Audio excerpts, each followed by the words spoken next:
आपल्या सर्वांकरता एक अतिशय महत्त्वाच्या आणि अत्यंत आवश्यक असणाऱ्या विषयावर अर्थात मानसिक आणि शारीरिक आरोग्य रक्षणासाठी दैनंदिन जीवनात आयुर्वेद आणि योगाचे महत्त्व या विषयावर एक मौलिक व्याख्यान श्री खेडकर आणि श्री व सौ दीक्षित यांच्या सहकार्याने आयोजित करण्यात आले आहे। तर मी थोडक्यात परिचय देते की डॉक्टर धनंजय गद्रे गेल्या 25 वर्षापासून शुद्ध आयुर्वेदीय उपचार आणि विशेषतः आयुर्वेदातील महत्त्वाचा भाग असलेल्या पंचकर्म शुद्धीकरण चिकित्सा करणारे डॉक्टर धनंजय रमेश गद्रे आपल्या सर्वांना वरील महत्त्वाच्या विषयावर मार्गदर्शन करण्यासाठी वक्ता म्हणून लाभलेले आहेत। तसेच या सभागृहाचे मालक श्री प्रसाद खेडकर हे बालपणापासूनच राष्ट्रीय स्वयंसेवक संघाचे स्वयंसेवक म्हणून कार्यरत असलेल्या संघ आहेत। त्याचबरोबर संघाच्या विविध जबाबदाऱ्या समर्थपणे पेलणारे आणि सध्या प्रांत कार्यालयाच्या न्यास आणि भारतीय संस्कृती संवर्धन संस्थेचा विश्वस्त असे त्यांचे दायित्व आहे। असे व्यक्तिमत्व आज आपल्या या कार्यक्रमासाठी प्रमुख अतिथी म्हणून लाभलेले आहेत। मी श्री श्रीपाद दीक्षित यांना विनंती करते की त्यांनी श्री प्रसाद खेडकर आणि वैद्य धनंजय गद्रे यांना व्यासपीठावर घेऊन यावे। चंद्र गद्रे यांना आजचे आपले प्रमुख अतिथी श्री प्रसाद खेडकर यांचे पुष्पगुच्छ देऊन स्वागत करण्याची विनंती करते।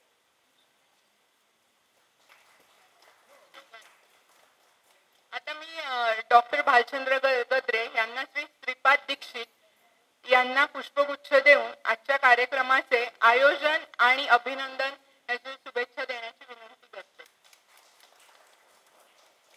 त्याचबरोबर मी श्री श्रीपाद दीक्षित यांना विनंती करते की आजचे आपले प्रमुख वक्ते डॉक्टर धनंजय गद्रे यांचे स्वागत करावे अशी मी त्यांना विनंती करते।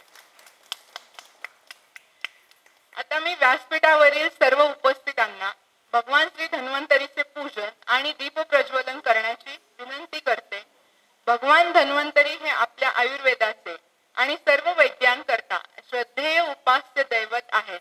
कोणत्याही शुभ कार्याची सुरुवात आपल्या हिंदू धर्मातील देवतांच्या पूजनानेच करण्याची आपली परंपरा आहे। त्यामुळे मी श्री भक्ती ताटकर यांना धन्वंतरी स्तवन ही सुंदर प्रार्थना गाण्यासाठी आमंत्रित करते। धन्वंतरी स्तवनासाठी सर्वांनी आपल्या जागेवरच 2 मिनिटांसाठी उभे राहावे ही विनंती आहे। नमामि धन्वंतरि मादिदेवं सुरासुरै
आयुर्वेदाचार्य ही पदवी प्राप्त केली।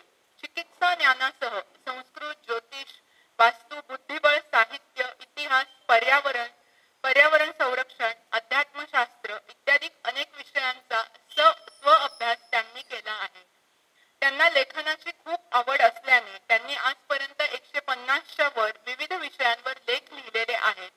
त्याचबरोबर त्यांनी काही कविता देखील रचलेल्या आहेत. इंग्लिश, हिंदी, मराठी आणि संस्कृत या चारही भाषांवर उत्तम प्रभुत्व असलेले व त्याचबरोबर या चारही भाषांमध्ये लिखाण करणारे असे अनेक उत्तम गुणांनी युक्त असलेले व्यक्तिमत्व लाभलेल्या वैद्य धनंजय गद्रे यांना त्यांच्या व्याख्यानामार्फत सर्व उपस्थितांचे मार्गदर्शन करण्याची विनंती करते. तसेच व्यासपीठावरील उपस्थित मान्यवरांनी समोर बसून आजच्या व्याख्यानाचा आस्वाद घेण्याची मी त्यांना विनंती करते. धन्यवाद. नमस्कार.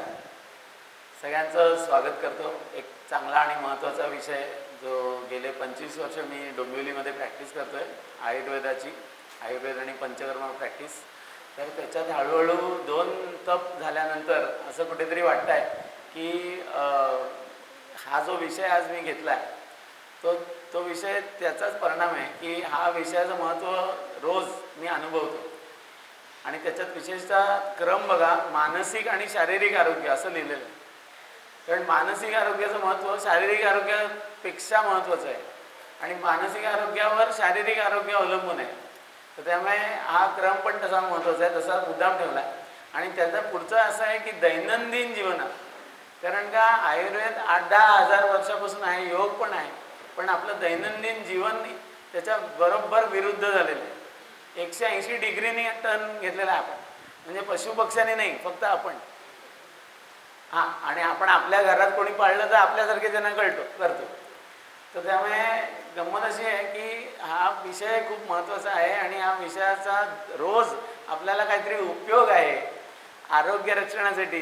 जे तुम्ही कुठल्याही क्षेत्रात काम करा, आरोग्य सगळ्यांना असतं आणि सगळ्यांना बाकी काही असलं म्हणजे पथ्य पाळायचं नसलं तरी पण लवकर मरायचं आहे का, तर नाही, मला बरंच वर्ष जगायचं आहे अशी सगळ्यांची अपेक्षा आहे.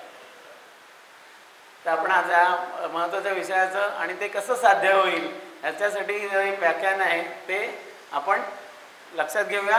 हे धन्वंतरी, आत्ताच मी ते धन्वंतरी स्तवन ऐकलं, त्या धन्वंतरी स्तवनात असं अर्थ होता. आज सगळ्यांना संस्कृत माहीत नाही म्हणून मी सांगतोय की धन्वंतरी हे देव आणि दैत्यांच्या समुद्र मंथनातून उत्पन्न झालेले आहेत. 14 रत्नांपैकी एक आहेत. त्यांच्या हातात अमृताचा कुंभ आहे, त्यांच्या एका हातात चक्र आहे, त्यांच्या एका हातात शंख आहे आणि एका हातात जळू आहे. जळू म्हणजे रक्त मोक्षणासाठी एक लीच नावाचा जो प्राणी आहे तो त्यांच्या हातात. ह्याचं महत्त्व असं आहे की जळूचं रक्तमोक्षणासाठी महत्त्व आणि रक्तमोक्षणाचं आरोग्यासाठी महत्त्व हे दाखवण्यासाठीच हे आहे. हां, आता आणि तो अमृताचा कुंभ पण खूप महत्त्वाचा आहे. याच्याने देव अमर झाले आणि त्यांनी राक्षसांविरुद्ध युद्ध जिंकले. तसेच सूर्यनमस्कारांचं चित्र मुद्दाम घेतलं आहे की धन्वंतरींना नमस्कार करायचा आहे, पण तो सूर्यनमस्कारांमार्फत करूया. कारण का सूर्यनमस्कार केला की आपल्या 1000 जन्मांच्यात आपल्याला दारिद्र्य, रोगरूपी दारिद्र्य येणार नाही असं रामदास स्वामी म्हणतात. तर त्यामुळे हे जे सूर्यनमस्कार आहेत त्याचं पण महत्त्व हायलाईट करण्यासाठी मी हे मुद्दाम ठेवलेलं आहे. हां, नेक्स्ट स्लाईड. आता स्वस्थ म्हणजे निरोगी माणूस हा शब्द फार छान आहे बघा. स्व म्हणजे आत्मा, स्व म्हणजे आपण, जीव, आत्मा. तर स्व म्हणजे आपण आणि आपण आपल्यात राहणे. स्थ म्हणजे राहणे, स्थिती. स्थ हा धातू स्थितीचा आहे. आपण आपल्यात राहणे म्हणजे निरोगी राहणे. बघा, मग आपल्यात आपण कोण कोण राहतो, तर आपल्यात आपण काही गोष्टी दिसणाऱ्या आहेत आणि काही गोष्टी न दिसणाऱ्या. मन आहे, बुद्धी आहे, अहंकार आहे, इंद्रिय, सूक्ष्म ज्ञानेंद्रिय आहेत, सूक्ष्म कर्मेंद्रिय आहेत. हे दिसत नाही पण आहे. चरकाचार्य 10,000 वर्षांपूर्वी असं बोलून गेले की जे दिसत नाही ते खूप आहे आणि जे दिसतं ते खूप कमी, आणि जे दिसत नाही ते दिसतंय त्याच्यापेक्षा जास्ती महत्त्वाचं आहे. तर त्याच्यामुळे आपलं या स्वस्थ या व्याख्येत आपण बघा आता काय करतोय की समदोष समाग्निश्च समधातू मलक्रिया प्रसन्न आत्मेंद्रिय मनः स्वस्थ इति अभिधीयते. हे चरकाचार्यांचं वचन आहे. दोष म्हणजे त्रिदोष, वात पित्त कफ. धातू अग्नी म्हणजे आपण गीतेच्या 15व्या अध्यायात जर का गीता कोणी नीट अभ्यासली असेल तर त्याच्यात नक्की लिहिलेलं आहे की मी तुमच्या पोटातला वैश्वानर नावाचा अग्नी आहे, असं 15व्या अध्यायात आपण वाचलेलं आहे. तर ते आणि तो अग्नी आम्ही खरं सांगायचं तर काय नावाचा अग्नीचे चिकित्सक म्हणजे काय चिकित्सक असं आम्हाला चरकाने सांगितलेलं आहे. आम्ही शरीरापेक्षा अग्नीचे चिकित्सक आहोत. तर तो अग्नी कसा नीट ठेवता येईल. तुम्ही जास्ती खाल्लं तरी ते पचलं पाहिजे, तुम्ही कमी खाल्लं तरी ते पचलं पाहिजे. आणि हे पचन म्हणजे तुमचा रोजचा आरोग्याची किल्ली आहे. जर का पचलं तर आरोग्य, नाही पचलं तर रोगांची सुरुवात. समधातू पुन्हा पचलं एकतर काय खाता आणि मग त्याचं पचन नीट झालं तर पुढे 7 धातू तयार होतात. 7 धातू रस, रक्त, मांस, मेद, अस्थि, मज्जा, शुक्र. 7 धातू आहे. धातू हा शब्द जे धारण करतात ते धातू. धारण करतात म्हणजे मी उभा आहे, माझ्या हाडांच्या सांगाड्यावर मी उभा आहे. हाडं जर का मजबूत आहेत तर मी मजबूत आहे. हाडं जर का हे झाली तर आपण काय आमचे गुरु म्हणायचे, काय म्हातारा झालास का, पोक काढून का बसलास.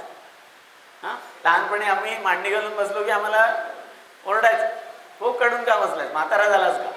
तर त्यामुळे म्हातारा व्हायचं, जो म्हातारा नाही आहे तो ताठ आहे. आणि जो ताठ आहे तो जास्ती दिवस जगणार आहे आणि जास्ती चांगल्या प्रकारे जगणार. तर त्यामुळे आपण धारण करतो ते धातू. मी तुम्हाला एक साधं उदाहरण देतो. बिल्डिंगची रचना, इथे सळ्या आहेत, लोखंडी सळ्या आहेत पिलरमध्ये, त्याच्यावर बिल्डिंग तगते. वर कितीही मोठी असली 22-25 मजले तरी पण खाली काय आहे, त्याचा पाया कसा आहे ते मजबूत पाहिजे. आणि तो पाया म्हणजे एक सगळे 7 धातू आहेत. त्यातला एक धातू फक्त देवाने अशी रचना केली की तो पुनरुत्पादनासाठी म्हणजे रिप्रोडक्शनसाठी, आपली अपत्य जन्माला घालण्यासाठी तो शरीराच्या बाहेर जाण्याची सोय ठेवलेली आहे. पण बाकी कुठलाही धातू उगाच शरीराच्या बाहेर जात नाही. जायला लागला तर थांबवावा लागतो.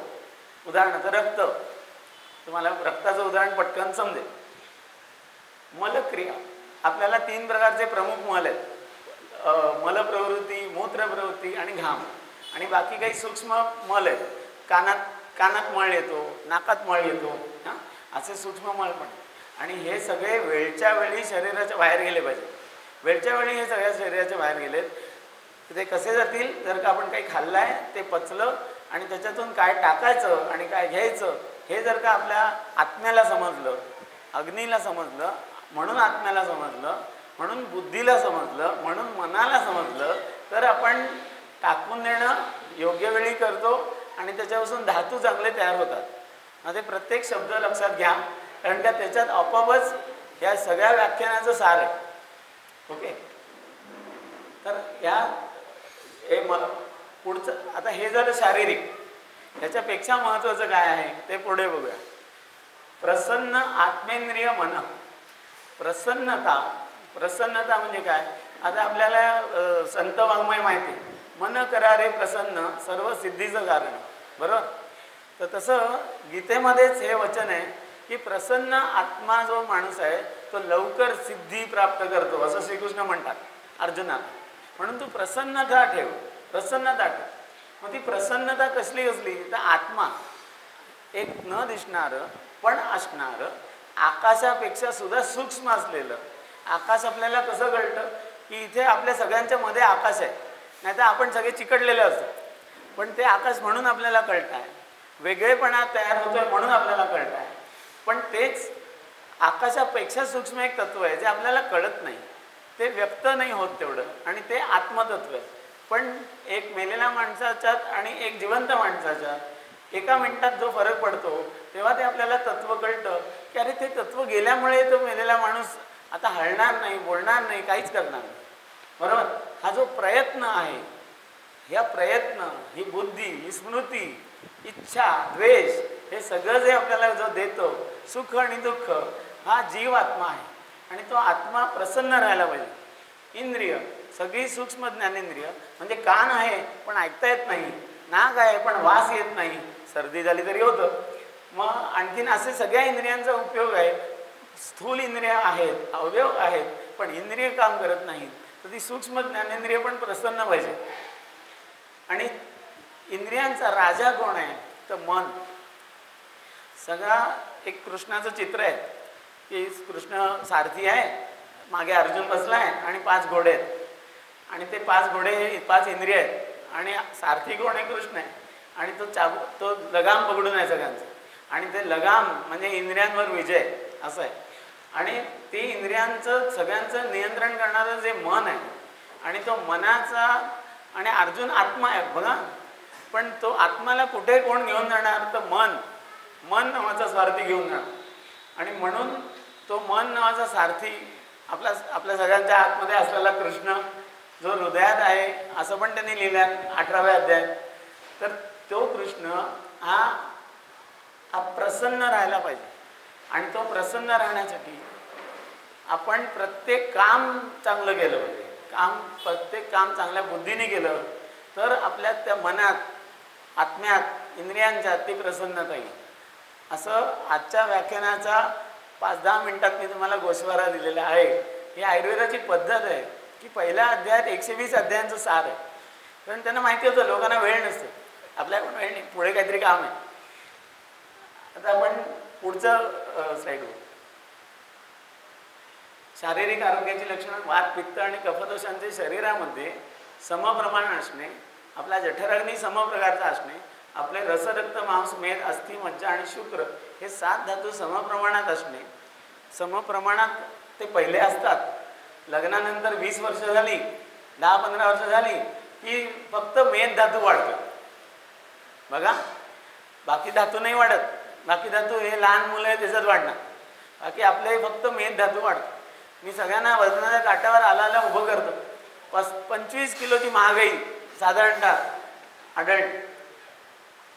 ती का आढळते? कारण का हल्ली आपण एक 60 वर्षापूर्वी कोकणात किंवा कुठेही गावात जसे लोक हाताने जगायचे, श्रमाने जगायचे, तसं आपण जगत नाही.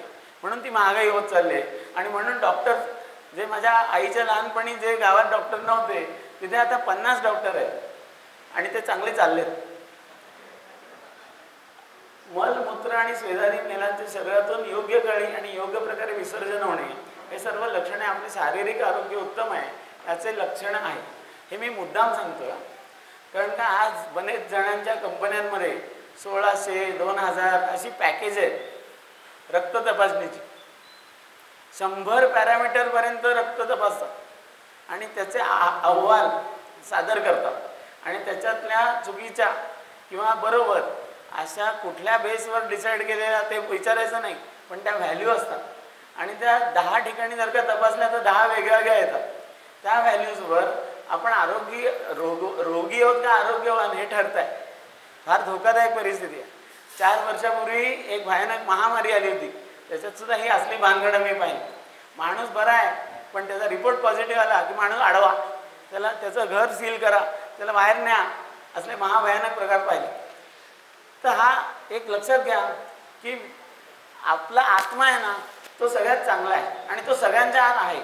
बघा माझं लक्षात घ्या की तो सगळ्यांचा गुरु आहे आपल्या आत बसलेला.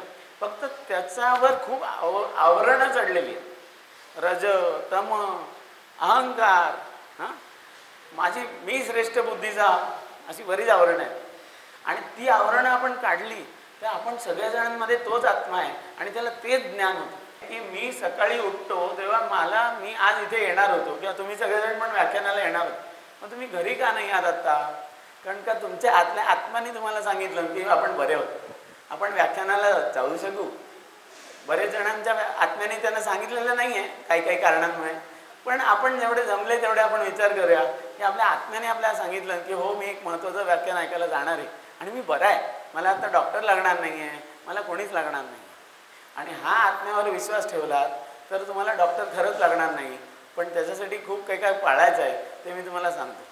पुढची स्लाईड. आज जरा थोडा उशीर झाला तरी पण काळजी करू नका. तुम्हाला अतिशय चांगलं ज्ञान तुम्ही इथून घेऊन जाणार आहात. थोडा उशीर आम्हाला अलाउड आहे असं आम्हाला आमच्या हॉलवाल्यांनी सांगितलेलं आहे. पुढची आता प्रसन्न आत्मा आणि इंद्रिय आणि मन आधीचा भाग आपण शारीरिक पाहिला, आता मानसिक पाहतोय. आपल्या शरीरामध्ये जन्मापासून असणारी पण प्रत्यक्ष डोळ्यांना न दिसणारी काही अतिशय महत्त्वाची तत्व आहेत. मी जे बोललोय ते मी पटापट जातो पुढे. आत्मा, बुद्धी, अहंकार, मन ही ती 4 तत्व आहेत. तसेच कान, त्वचा, डोळा, जीभ आणि नाक या 5 दिसणाऱ्या अवयवांना अनुक्रमे ऐकणे, स्पर्श समजणे, रूप दिसणे, चव समजणे, वास समजणे या शक्ती प्रदान करणाऱ्या 5 न दिसणाऱ्या तत्वांना सूक्ष्म ज्ञानेंद्रिय म्हणतात. या न दिसणाऱ्या पण शरीरातच असणाऱ्या वरील सर्व तत्वांची प्रसन्न अवस्था हे मानसिक आरोग्यासाठी अत्यंत आवश्यक आहे. मी आज जे बोलतोय त्याच्यात जर का तुम्हाला काहीतरी त्रास, समजा आत्ता तुम्हाला काहीतरी ताप आला असेल तर तुम्हाला हे ऐकवणार नाही जास्त. तापात आपल्याला होत असेल काय बोलताय सारखा, केवढा बोलतोय, बंद कर जरा. तो मध्ये जाहिराती सुरू झाल्या की टी व्हीवरचं रिमोट, मुलं ऐकत नाहीत, त्यांचे कान नव्हेत. आपल्याला पहिले रिमोट शोधावं लागतं, म्यूट कर. ते ऐकवत नाही आपल्याला. कारण का, किंवा ताप आला तर मला श्रीखंड, गुलाबजाम, बासुंदी, पण मी बरा आहे, श्रीखंड, गुलाबजाम, बासुंदी. लहान मुलांना विचारलं तर पिझ्झा, बर्गर, पास्ता, पण बरा नाही तरी पण मुलं हट्ट करतात. इथे गोंधळ होतो. आपण हट्ट पुरवायचे का नाही पुरवायचे आपल्याला ठरवायचं. तर ह्याच्या आहारी किती जायचं आहे, सुख कशाला म्हणायचं आहे, पुढे पुढे मी तुम्हाला सांगणार आहे. कारण सुख कशाला म्हणायचं आहे याच्यावरून सुख आणि दुःख हे ठरतं. आणि दुःख म्हणजे रोग असा आयुर्वेदात शब्द आहे. दुःख म्हणजे रोग, गीतेत पण हा शब्द आहे. राजसिक याच्याने रोग होतात. आमय, शोक आमय प्रदा असं तो म्हणतोय का. पुढची स्लाइड. मन, बुद्धी, अहंकार, जीवात्मा म्हणजे काय. आपल्या शरीरात मन, बुद्धी, अहंकार आणि जीवात्मा ही 4 सूक्ष्म अर्थात डोळ्यांना न दिसणारी तत्व आपल्या आईच्या गर्भाशयात, आपली गर्भधारणा होण्याच्या वेळी त्या गर्भात वडिलांचे शुक्र आणि आईचे स्त्रीबीज यांच्या मिलनाने आईच्या गर्भाशयात तयार झालेले आपले छोटेसे शरीर, याला आपण गर्भ म्हणतो, त्याच्यात ते प्रवेश करतात. कोण बघा, मन, बुद्धी, अहंकार आणि जीवात्मा. थोडक्यात ही तत्व ही हजारो लाखो वर्षांपासून पृथ्वीच्या निर्माणांपासून आणि तिथे जीवन जेव्हापासून तयार झालं आहे तेव्हापासून ही 4 तत्व आहेत आपल्या प्रत्येकात. आपण मेलो तरी ती नंतर दुसऱ्या जन्मात जाणार आहेत. बघा, भारी महत्त्वाची गोष्ट आहे.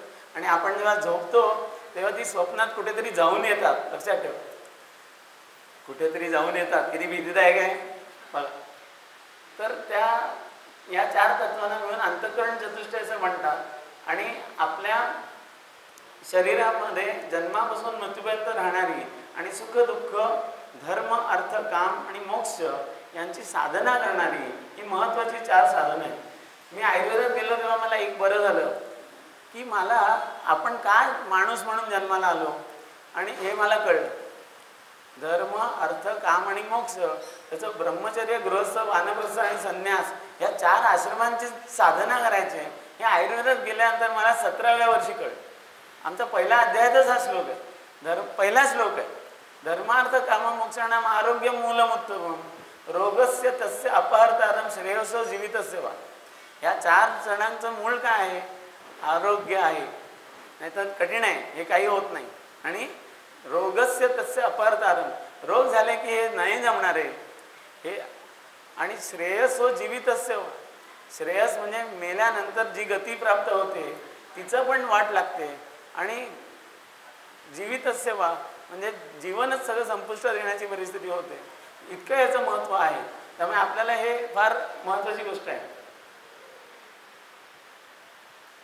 सुख दुःख, धर्म, अर्थ, काम आणि मोक्ष यांची साधना करणारी महत्त्वाची 4 साधनं आहेत. पुढची स्लाईड. शरीरामध्ये मन कुठे असतं, फार छान मस्त आहे, गमत आहे बघा. की मन हे खूप सूक्ष्म आणि अणू इतके छोटे असल्यामुळे ते आपल्याला दिसत नाही, खूप सूक्ष्म आहे. आता मी आकाशाबद्दल सांगितलं, आत्म्याबद्दल सांगितलं, मन पण तसंच आहे, दिसतच नाही. कुठे आहे मन. तसेच ते खूप वेगाने गतिशील असल्यामुळे ते क्षणात इकडे तिकडे जातं. यालाच मनोजवता म्हणतात. मारुतीला रामदास स्वामींनी मनोजव म्हटलेलं आहे. मनोजव मारुत तुल्य वेगम. आत्ता माझं मन इथे असून सुद्धा डोंबिवलीत जाऊन येतं. अनेक वेळा अनेकांचे मन विशेष विशेषतः हल्लीच्या काळात चंचल गुणांनी युक्त सगळ्यात मोठा राडा हल्ली आहे की चंचल गुण झाले. मला ना, मी आता तुमच्याशी बोलतोय, पण तुम्ही जर का कुठेतरी दुसरीकडे असलात तर मी बोललेलं तुम्हाला कळणार नाही. त्यामुळे हा चंचलता गुण, रामदास स्वामी म्हणाले त्या रामाला द्या हा चंचलता गुण, स्वतःकडे नका ठेवू. ते एका जागी स्थिर राहत नाही. ते शरीर, शब्द, स्पर्श, रूप, रस, गंध या विषयांच्या मागे पण भरकट. मला काय आवडतं आहे, मला काय हवं आहे, मला हेच हवं आहे, मला तेच हवं आहे. शब्द, स्पर्श, रूप, रस, गंध 5 सेन्स ऑर्गन्सचे विषय आहेत आणि विविध विचारांच्या मागे सुद्धा भरकटतं. हे सगळे डोळे मिटले तरी पण माझ्या मनात भयंकर काहीतरी चालू असतं. आज मला याच्या पुढे काय करायचं आहे, किंवा माझं आर्थिक संकट अमुक आहे, किंवा मी 1 BHKचा 2 BHK कधी करीन, 2 BHKचा 3 कधी करीन. असल्या वेगवेगळ्या प्रकारचे आपल्या मागे शुक्लकाष्ठ लागलेली आहेत. तरीही आपल्या शरीरात आपले हृदय म्हणजे हार्ट, तिथे आपल्या मनाच्या भावनांचे व्यक्तीकरण होतं. काम, क्रोध, लोभ, मद, मत्सर हे षड्रिपू आहे. पण रागावणे, हसणे, आनंद होणे, दुःख होणे हे सगळं हृदयाच्या ठिकाणी व्यक्त होतं. आणि शिरप्रदेश, डोकं, विचार, तर्क, ध्यान, हे सगळं इथे चालतं. तर ह्या 2 प्रमुख जागा आहेत. सगळ्या शरीरात मन आहे, इथे कापलं गेलं तरी आई ग असंच आहे, कारण का ती संवेदना मनच पोचवतं. इथे नाही कापलं तरी पण इकडे आणि इकडे हे काम चालू आहे 2 लेवलला. अणुत्व आणि एकत्व, हा गुण फार महत्त्वाचा आहे, लक्षात ठेवा. आज आमच्या इथे बंधुराई पण बसले आहेत, ते डॉक्टर आहेत आणि मी त्यांचा गुरु आहे आणि ते पण माझे गुरु आहेत. ते मोठे आहेत पण आम्ही दोघेही उभय त्यांचे गुरु आहोत. का ते तुम्हाला सांगतो, पण त्यांनी आम्हाला एक गुरु मंत्र दिलेला, फार चांगला मंत्र होता की तुझ्याकडे पेशंट आला की तू काय विचार करतोस. उलटीचा पेशंट आला समजा, तू काय विचार करतो. इन्फेक्शनचा विचार केला असं मी जर का म्हटलं तर मी माती खातोय, कारण का इन्फेक्शन हा आयुर्वेदाचा विचार नाही.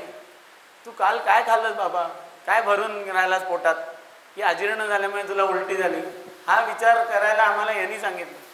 कारण का मग आपण एकाच नावेत पाय ठेवून बरं पडतं, जी नाव फास्ट जाते त्या मग आपण 2 दगडावर पडत पण नाही. आणि हे भारी महत्त्वाचं आहे, कारण काय एकाग्रतेने, तुम्हाला सांगण्याचा उद्देश असा की एकाग्रतेने तुम्ही पुढे जाता. अर्जुनाला काय दिसलं होतं, डोळा, मग त्याला बाण मारता. बाकीच्यांना बरंच काय काय दिसलं, उपयोग नाही. आपलं गोल ध्येय आपल्याला दिसलं तरच आपण पुढे जातो. आणि ते ध्येय ज्याला दिसतं तो संकल्प करतो. आपण पूजेमध्ये काय करतो, संकल्प म्हणजे मी हे केल्याशिवाय थांबणार नाही, हा तो संकल्प आहे. आणि संकल्प सोडणे असं आपण म्हणतो, सोडतो तो मी धरून नाही ठेवत. संकल्प केला आणि काम करायला लागलो, बरोबर. त्यामुळे सकारात्मक विचारांनी निश्चित केलेल्या ध्येयावर एकाग्र होण्यामुळे आपल्या मनाची शक्ती वाढते. शक्तिशाली मन हे बहुतांश वेळा आजारी पडत नाही, पडत मूर्ख. एकाच वेळी अनेक प्रकारच्या विचारांच्या गोंधळात चक्रव्यूहात अडकल्यामुळे, चक्रव्यूह शब्द मी मुद्दाम वापरला, अभिमन्यू चक्रव्यूहात अडकला, आपण पण अडकतो अशा विचारांच्या चक्रव्यूहात. आपल्या मनाची शक्ती कमी होते आणि त्यामुळे आपल्याला मानसिक आणि शारीरिक रोग होण्याची शक्यता वाढते. मानसिक रोग पहिले होता, भीती वाटते, हे होईल की नाही, अमकं होईल की नाही, तमकं होईल की नाही, सुरू. आणि त्याच्याने आमच्या याच्यात लिहिलं आहे की ओज नावाचं 7 धातूंचं सार आहे. काय, 7 धातूंचं सार ओज. त्या ओजाचा क्षय होतो आणि त्या ओजाचा क्षय झाला की माणूस घाबरतो. काय वाटेल ते झालं तरी पहिले घाबरतो. आज माझ्यासमोर अशी असंख्य उदाहरणं आहेत की जे घाबरून मेले. करोनात लोक घाबरून मेले, हार्ट अटॅक घाबरून येतो, पक्षाघात घाबरून येतो, संधिवात घाबरून, अहो ते सोडा, ताप पण घाबरून येतो, ताप जुलाब पण घाबरून होता. कोलायटिस नावाचा एक प्रकार डॉक्टर लोक सांगतात, कोलायटिस 90% लोकांना कोलायटिस आहे, तो मनाचा आजार आहे. TB हा मनाने होतो असं मी जर तुम्हाला सांगितलं तर तुम्हाला म्हणजे अरे हे काय सांगायला लागलं. पण इथे सगळीकडे TBचे जंतू असताना आपल्याला TB आता का होत नाही आहे आणि मग जेव्हा होतो तेव्हा का होतो, याचं कारण आपण ते क्रिकेटर लोक आऊट झाल्यावर काय करतात, हेल्मेट काढतात, खाली मान घालतात आणि चालायला लागतात. आपण हेल्मेट काढलं, खाली मान घातली की आपल्याला TB होतो. म्हणजे आपण शरण आणि घाबरलो आणि शरणागती पत्करली की आपल्याला सगळे रोग होणार. इन्फेक्शन सकट, माइंड व्हेरी वेल, इन्फेक्शन सकट. एकाच वेळी अनेक प्रकारचे विचार हे झालं, मानसिक शारीरिक रोग होणे शक्य. आणि मानसिक रोग झाला की शरीराचा रोग होतो. परत एकदा लक्षात ठेवा, मनाचा एक महागुण आहे सत्व, आणि मनाचे 2 महादोष आहेत रज आणि तम. सत्व हा मनाचा सर्वश्रेष्ठ गुण आहे, किंबहुना सत्व या शब्दाला मनाचा पर्यायी शब्द म्हणून वापरतात. सत्व गुण हा ज्ञानाचा कारक आहे, तो प्रकाशमय आहे, तो निर्मळ आहे, ज्ञानाचा कारक आहे. आता मी जे काही बोलतोय ते तुमच्यापर्यंत पोचायला तुमच्या अंगात सत्वगुणाची वाढ झाली पाहिजे. त्यासाठी तुम्ही सकाळी 5ला उठलं पाहिजे. जसे रोग मी म्हटलं ना, एक 60 वर्षापूर्वी लोक 5ला उठायची, कोणीही असो 5लाच उठायचं. सूर्योदयाच्या आधी 1.5 तास असा काळ सांगितलेला आहे, ब्राह्ममुहूर्त सांगितलेला आहे. ब्रह्म्याने सृष्टीची रचना केलं तो काळ, तो वेळ आहे, ती मुहूर्त आहे, त्याच्यावर उठा. तो हा पहिला नियम आहे. कालच मी एक आर्टिकल व्हॉट्सअपवर वाचलं, एका फॉरेन माणसाने, अमेरिकेतल्या माणसाने, त्याचं काहीच चालत नव्हतं, तेव्हा दुसऱ्याला सांगितलं की तू रोज 5ला उठ, नाही तुझं सगळं चालेल, मग तुला कोणी गुरु लागणार नाही, तू सगळं तुला समजेल. बघा किती किती ताकद आहे 5ला उठण्याची ताकद. म्हणजे सकाळी, आणि किती वाजता झोपता हे महत्त्वाचं नाही आहे, 5ला उठण्याचं महत्त्व जास्त आहे. किती वाजता जेवलो, 5ला उठा, ब्राह्मे मुहूर्ते उत्तिष्ठेत, असंच सांगितलं. सत्वगुणात ज्ञानाचा कारक आहे, प्रकाशमय. इथे मी अंधार करून ठेवला, काय दिसणार आहे आपल्याला, नाही दिसणार, मी पण दिसणार नाही. आताच म्हणाले तुमचा चेहरा दिसणार नाही. निर्मळता हे सगळे आरोग्यासाठी आवश्यक असणारे गुण आहेत. म्हणून सांगतो, थोडक्यात सांगायचे तर मनामध्ये सतत सत्वगुणाचे आधिक्य राहिले तर आपले मन हे निरंतर ज्ञान प्राप्तीच्या अवस्थेत स्थिर आणि शांत राहील. बरेच वेळा तुम्हाला सगळ्यांचाच सेम आत्मा आहे, लक्षात घ्या. त्याला ज्ञानाची भूक असते. मला आज काय कळलं, जगताना मला काय कळलं, आज कुठलंही क्षेत्र असून दे, मला काहीतरी वेगळं नवीन कळलं का. मग मी गाणारा असून दे, इंजिनियर असून दे, डॉक्टर असून दे, कोणी असून दे, मला काय कळलं आज. मी स्वयंपाक करताना मी एकटा राहिलो 2-3 वर्ष, मला स्वयंपाक करताना मला रोज गोष्टी कळायला लागल्या की मी कशा रीतीने काय केलं पाहिजे. बघा, माझ्या आईने नाही सांगितलं ना मला कळल्या त्या गोष्टी की अरे हे असं करायचं असतं. थोडक्यात सांगायचं आहे तर मनामध्ये सतत सत्वगुणाचा अधिक मन निरंतर. आता हे धारणीय वेग म्हणजे थांबवण्याचे वेग. बघा, आयुर्वेदात 2 संकल्पना आहेत. एक शारीरिक वेग आहेत, मलमूत्र प्रवृत्ती, भूक लागली तर जेवणे, धावलो आणि मग श्वास खावा लागतो तो श्वास खाणे. बघा, मग नंतर काय, झोप आली झोपणे, शिंक आली शिंकणे, खोकला आला खोकणे, बरोबर. असे 13 वेग सांगितलेले आहेत जे धारण करू नका असं सांगितलं. हे थांबवू नका, हे वेग थांबवले तर रोग होतात. आणि काही असे वेग सांगितले जे थांबवा, हे व्यक्त होऊन देऊ नका. हे सारखे व्यक्त व्हायला लागल्यावर आजची परिस्थिती आहे, आपल्या सगळ्यांच्याच आहेत, कधी ना कधीतरी व्यक्त होतातच, पण हे व्यक्त होऊन द्यायचे नाही आहेत, यांच्यावर नियंत्रण करायचं आहे असं आयुर्वेदात आणि कृष्णाने पण सांगितलेलं आहे. गंमत बघा. आणि मी साधक आहे, मी तुमच्यासारखा साधक आहे, मी तुम्हाला सिद्ध म्हणून हे सांगत नाही आहे, हे लक्षात ठेवा. कारण का नाही तर, आणि मी ह्याचा धंदा मांडलेला नाही आहे जसा बरेच जणांनी मांडलेला आहे, हे पण लक्षात ठेवा. त्यामुळे मी तुमचा अभ्यासक म्हणून तुम्हाला हे सगळं सांगतोय. एका वर्गातला विद्यार्थी, तर हे 6 शत्रू त्याच्याने निर्माण होतात मनाच्या. आता समजा मला एखादा कृष्णाने सांगितलं की एखाद्या विषयात आसक्ती, वा वा काय छान काय छान, आसक्ती तयार होते. मग मी ते रोज तेच करायला घ्यायचं. ती आसक्तीने गोंधळ होतात. कुठे आसक्ती लागली ती पण महत्त्वाची.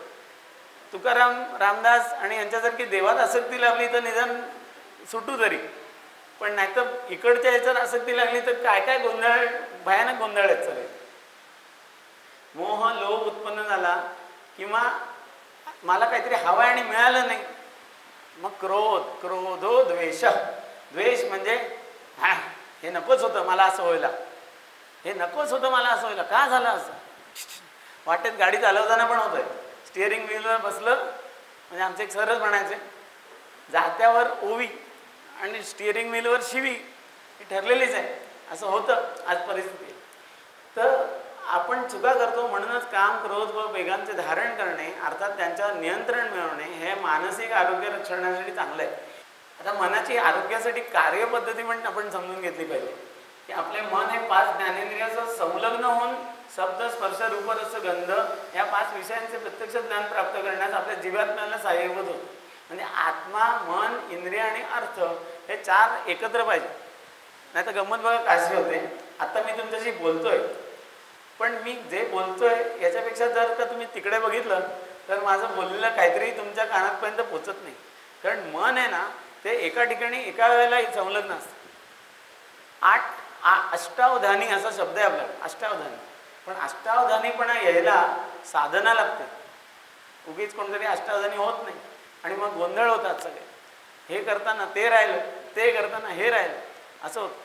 तसेच आपले मन, हात, पाय, गुद, पायू, उपस्थ, गुह्यलिंग आणि वाचा ही 5 कर्मेंद्रिय आहेत. लक्षात ठेवा. हात, पाय, पायू, उपस्थ म्हणजे गुदद्वार आणि आपलं लिंग आणि वाचा ही 5 कर्मेंद्रिय आहेत. म्हणजे आपल्याला सेन्सरी आणि मोटर असे 2 प्रकारची कर्म आहेत आपल्याला.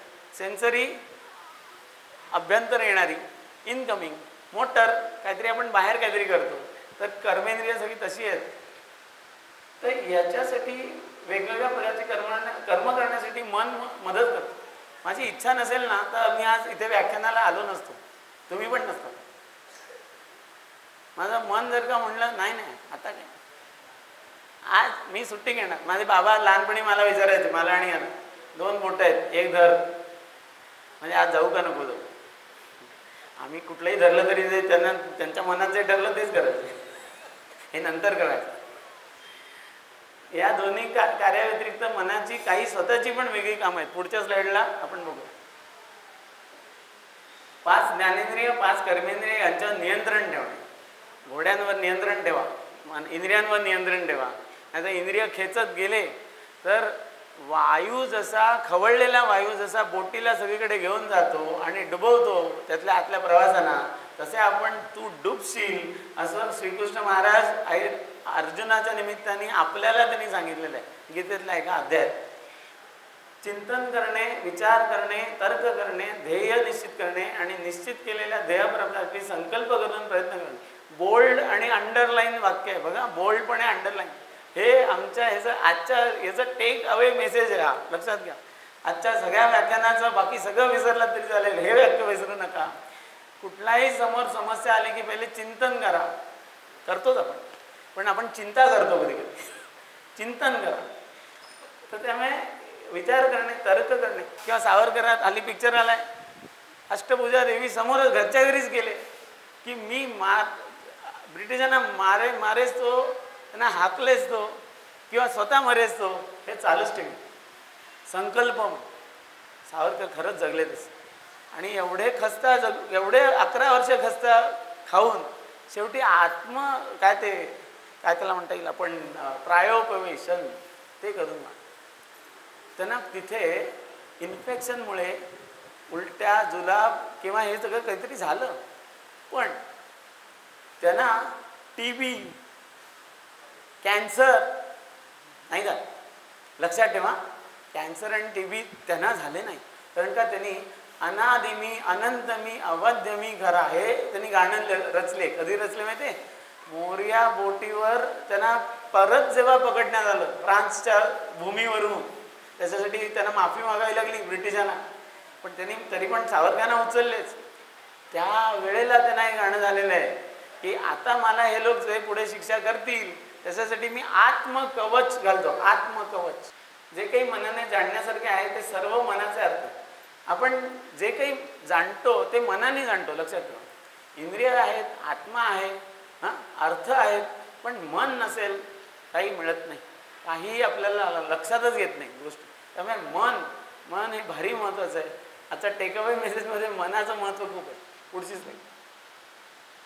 मनाचा सत्वगुण कसा वाढवायचा भारी महत्त्वाचं आहे. सत्वगुण वाढलाच पाहिजे, आता कठीण आहे आपल्या सगळ्यांचं. कारण सत्व हा विष्णू हा सत्वगुणाचा कारक आहे. लक्षात ठेवा.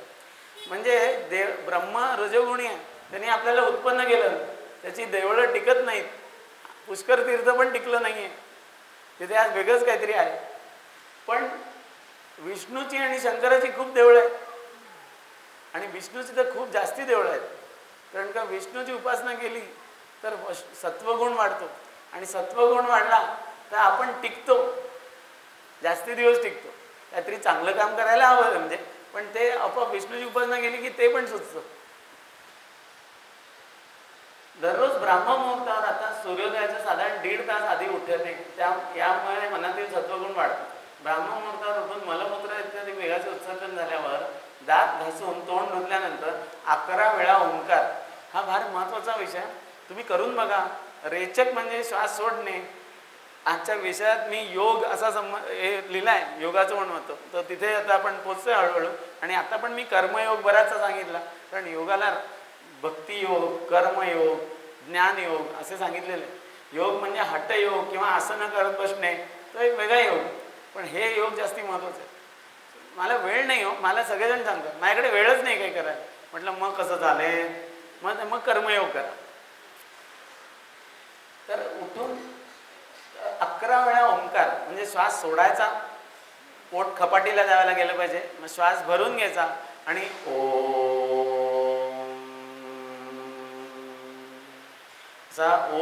40% आणि मग 60% एवढा एक नाद स्वरूपाने झाला पाहिजे. असा 11 वेळा जर का ओंकार गेलात तर तुमच्यासारखे तुम्हीच हे जे आता आपण सगळे म्हणतोय की कसं साध्य होणार, तर मन ह्याच्याने पहिले मन स्थिर व्हायला लागेल. मग पुढे काय आहे, तर तसेच शांतीपाठ म्हणा. शांतीपाठ म्हणजे मी स्वतः लहानपणी, मी तेव्हा 16-17 वर्षाचा होतो, अंबिका योग कुटीर ठाणे निकम गुरुजी नावाचे एक चांगले हठयोगी होते. त्यांनी आम्हाला एक 16 आठवडे 16 रविवार त्याच्यात त्यांचा एक योगाचा हे वर्ग असायचा. पुण्यात पण कुठेतरी हे नक्की होत असेल, सेवाभावी संस्था आहे, पैसे पण घ्यायचे नाही. पण त्यांनी सुरुवातीला आणि शेवटी शांतीपाठ सवय ठेवलेली. मी खरंच ती करतो, खूप उपयुक्त आहे. त्याच्यात संस्कृतचे काही श्लोक आहेत, त्यांचा अर्थ खूप चांगला आहे. संस्कृत भाषा शिका. मी हल्ली संस्कृत भाषा शिकल्यानंतर तुम्हाला असं म्हणेन की संस्कृत भाषा बोलायला शिकणं हे आपलं प्रत्येकाचं कर्तव्य आहे. लक्षात घ्या, कर्तव्य आहे. कारण का त्याच्याने तुमचा साईड इफेक्ट म्हणून आरोग्य सुधारेल, साईड इफेक्ट म्हणून. कारण का तुम्ही ज्ञानाची द्वारं उघडली जातील. ज्ञान भाषा गिरवाण भारती, देवांची मदर टंग असलेली भाषा आपल्या मदरची मदर टंग आहे, आपल्या मदर टंगची मदर टंग आहे. आपल्या सगळ्या भारतीय आणि बाहेरच्या भाषांची पण मदर टंग आहे. हे आश्चर्य. आम्हाला 16 भाषा शिकलेले एक पंडित होते शिकवायला. त्याच्यात ते सांगायचं हा लॅटिन शब्द, हा फ्रेंच शब्द, हा इंग्रजी शब्द, हा संस्कृत शब्द, हा जर्मन शब्द, सगळे मांडून दाखवायचे. त्याच्यातला संबंध दाखवायचा आणि दाखवायचे की संस्कृत कशी आई आहे सगळ्याची. प्रातस्मरणीय सकारात्मक विचार तयार करणारे संस्कृत श्लोक म्हणावे. कराग्रे वसते लक्ष्मी, कर मध्ये सरस. त्या श्लोकांचे पण अर्थ समजून घ्या. खूप छान आहे. माझे याच्यावर पण ब्लॉग मी लिहितोय, ते ब्लॉग तुमच्या सगळ्यांपर्यंत पोचले तर ते नक्की वाचा. मग थोडे मनाचे श्लोक. रामदास स्वामींनी मनाचे श्लोक का लिहिले आणि कधी लिहिले माहिती आहे तुम्हाला? 10 वर्ष ते शिवथरला होते, 10 वर्ष. तेव्हा एका ठिकाणी त्यांचे शिष्यगण जे माधुकरी मागायला किंवा कुठे जात असतात, किंवा त्यांना असं आढळलं की हे धर्मकार्य मला करायचं आहे, पण ते धर्मकार्य करायला लोकांची मनच स्थिर नाही आहे. मग मन कशी स्ट्रॉंग करायची? मनाचे श्लोक लिहिले, 205 श्लोक आहेत. आणि ते श्लोक जर का रोज म्हटलेत तर मनाचे, आम्ही लहान मुलांना पण सांगतो. माझ्या नशिबाने माझ्या मुलाच्या शाळेत ते पण म्हणून घेतात. हल्ली बऱ्याच शाळांच्यात म्हणून घेतात, पण बेसिकली हल्ली काय झालं, पोपटपंचीला खूप अर्थ कोणीच कोणाला सांगत, कारण स्वतःलाच माहीत नव्हतो बरेच जण. त्यामुळे मनाचे श्लोक अर्थासकट समजून घ्या. त्याच्यावर पण छान पुस्तक आहे. आणि त्याचा अर्थ काय की मन जर का साधन आहे, तर मन जर का नीट करायचं आहे, तर पहिले मनाला नीट करण्यासाठी रामदास स्वामींनी दासबोध जो लिहिले, त्याच्या आधी मनोबोध लिहिलेला आहे. ओके. ज्योती त्राटक आणि बिंदू त्राटक.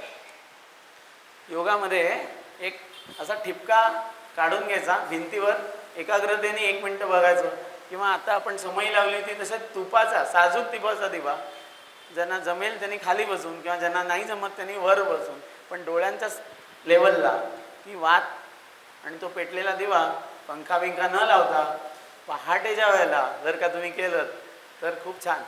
पहाटेच्या वेळेला जवळजवळ सगळेजण जे खूप रात्री जागतात, नाईट लाईफ नावाचा प्रकार आहे पुण्यात पण आहे, तर तो नाईट लाईफवाले सगळे झोपलेले असतात आपल्या नशिबाने.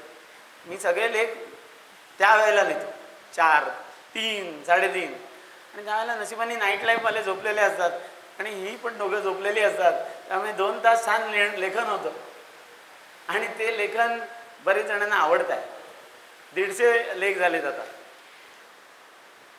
ज्योती आणि बिंदू त्राटक केलं की त्याचा एकाग्रता, परत एकदा एकाग्रता साध्य होईल. काही मिनिटे आपल्या श्वास घेणे आणि सोडणे याच्यावर लक्ष केंद्रित करायचं आहे. त्याला विपश्यना म्हणतात. विपश्यनेसाठी लोक 10-10 दिवस इगतपुरीला वगैरे जातात. मला वेळ नाही, मला कर्मयोग करायचं. विपश्यना मी माझ्या दवाखान्यात करतो, कोणी नसलं की विपश्यना. रामनामाचा किंवा त्यासारखा अन्य एखादा मंत्र जप करावा. जपानी पण तेच साध्य होतं. निर्विचार अवस्था मनाची झाली पाहिजे. मग जप करा, विपश्यना करा, तुमच्यावर. निर्विचार अवस्था झाली की छान. वेळ आता आपण समजा व्याख्यान दिल्यानंतर तुम्ही जर का मला म्हणलात शेवटी की अरे कसा वेळ गेला मला कळला नाही, म्हणजे माझा तर जातोच आहे पण तुमचा पण कसा वेळ गेला हे कळलं नाही, तर आपली चांगली सिनर्जी झाली असं आपण म्हणूया. चांगला वेळ गेला आपला.